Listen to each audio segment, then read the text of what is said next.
Hey everybody, it's King Kaiju here, and hot on the tails of my Velma Season 1, Episode 1 review, some new information is dropped that is absolutely stunning, thus proving that this show is absolutely nothing but something created by Hollywood, but only for Hollywood.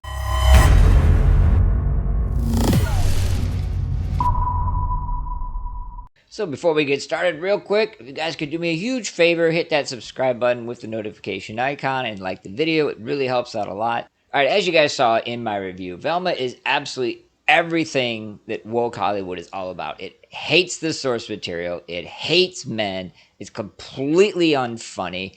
It is unrelatable and does absolutely nothing but display the immaturity, the ignorance, and the trauma, I guess, I don't know if you want to call it that, of the writers, because it's just a ton of self-owns. I mean, it is so bad that I was actually telling a bunch of different friends about the show, about some of the character changes, about the plot points, some of the dialogue, and universally they said, you're making that up. Nothing can be that bad. You can't tell me that someone spent money to write something this bad and try to get it consumed by the general audience. No one is going to like this. That is what they said, and I would be hard-pressed to disagree with them. With that being said, the article comes out today that is absolutely shocking. So the article basically states, a second season of HBO Max adult-oriented Scooby-Doo prequel series Velma appears to have been confirmed, and an official renewal announcement is likely forthcoming, according to the Entertainment Identifier Registry, EIDR. Velma Season 2 is currently in the works at Warner Brothers with a premiere window of 2023. Talk about a rush job. For the uninitiated, the EIDR is the industry-curated public registry of media assets. Notably, for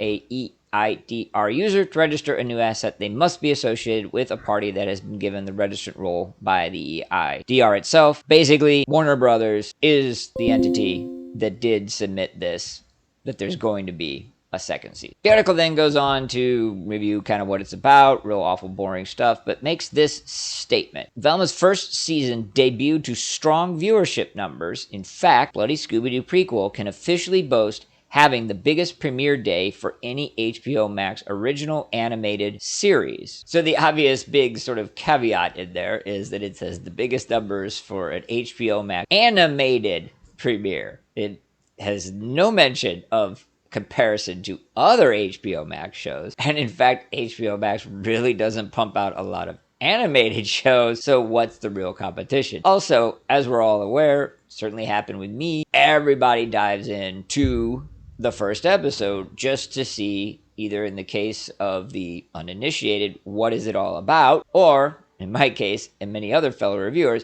just how awful is it? So of course you're going to have that bump in numbers. The abomination that is She-Hulk had strong first episode numbers that steadily declined into the trash heap at the end. Nonetheless, they have to make their accolades where they can. I get that. However, the article goes on to mention that the Rotten Tomatoes score doesn't reflect that. And even though I'm not a fan of the Rotten Tomatoes scores in the least little bit, I feel compelled to throw up the current, as of January 16th, 2023, Rotten Tomatoes score for this rotten show. Well, there you have it, folks. A whopping 7%, and that is not on a small number. 3,753 reviews. Also of note here is the 55% on the critics' ratings and only 20 of them. I guess HBO Max didn't put away enough budget to grease the wheel of the reviewers, because that's standard operating procedure these days. Rotten Tomatoes critics' scores are generally bought and paid for. They did not appear to shell out the money in order to get a measly 55%. Anytime you're into the 90s and plus, you know those are bought and paid for. Nonetheless, the defense, I'm sure, will be mounted, and we will hear things about audience bombing and all that other stuff. But at the end of the day, 7% on 3,753 tells you all you need to know about how awful this show truly is. Well, there you have it.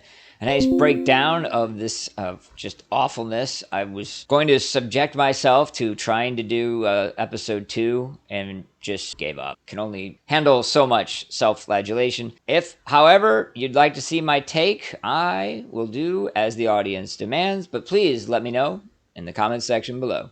Obey your king, subscribe to the channel, and click the notification icon.